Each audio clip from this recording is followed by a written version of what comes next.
કિનારે શ્રીમદ ભાગવત કથા શ્રવણ કરાવવા માટે મારું નામ પૂર્ણ દીપક મહારાજ મહારાજ છે અને હરિદ્વાર ગંગાનો કિનારો એટલે કે વર્ષો પહેલા એ અયોધ્યાની અંદર સરળ રાજા થયા, એના પૂર્વજ તીરથ રાજા થયા કે જેણે ઘોર વર્ષો સુધી તપસ્યા કરીને ગંગા માતાજીને ભજન કર્યું.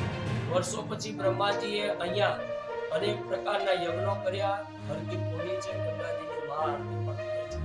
અહીંયા ગંગાના કિનારે કહેવામાં આવ્યું છે કે પિતૃ માસમાં કોઈ પણ મનુષ્ય પોતાના પૂર્વજ પાછળ શ્રાદ્ધ કર્મ કરે, તર્પણ કરે, પૂજા કરે, ભક્તિ કરે એટલે સર્વ જીવાત્માને મોક્ષ ગતિ મળે છે.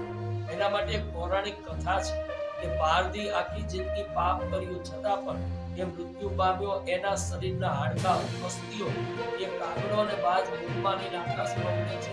એ અસ્થિ હાડકું હરિદ્વાર ગંગાના કિનારે પડે છે તો એને સદગતિ મળ્યું છે. તો ગંગાજીમાં જે મનુષ્ય સ્નાન કરે છે, ગંગાજીના કિનારે જે કંઈ તર્પણ કરે છે, 100% એ જીવાત્માઓને મોક્ષ ગતિ મળે છે.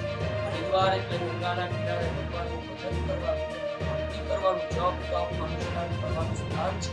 અને અહીંયા આવીને ભગવાન પરમાત્માનું સ્મરણ માની જીવને પરમ ગતિ અને સદગતિ મળે છે. તમારું સત્યવને પરિચિત છે. કાલે પૂર્ણિમાના દિવસે મોટા મોટી ચંદ્રગ્રહણ હોવાથી સર્વ વિપ્ર વૃંદ દ્વારા ગંગાના કિનારે જઈ ગંગાનું સ્નાન કરી મહાપુરુષોને દાન કર્યા. એટલા માટે અમારું રાષ્ટ્ર, અમારો દેશ, અમારું સર્વસ્વ, સર્વ જન સુખી રહે, શાંતિ રહે. અત્યારે આપ જોઈ રહ્યા છો એટલો બધો વરસાદ થઈ રહ્યો છે, માહોલ બહુ જ ખરાબ છે. વારંવાર આજુબાજુના દેશોની અંદર અનેક પ્રકારના યુદ્ધોનો માહોલ છે. અને એવા સમયે અમે બધા ભગવાનને એટલી જ પ્રાર્થના કરીશું કે અમારો દેશ સુરક્ષિત રહે, અમારું રાષ્ટ્ર સુરક્ષિત રહે અને સર્વ વ્યક્તિઓ પણ સુરક્ષિત રહે.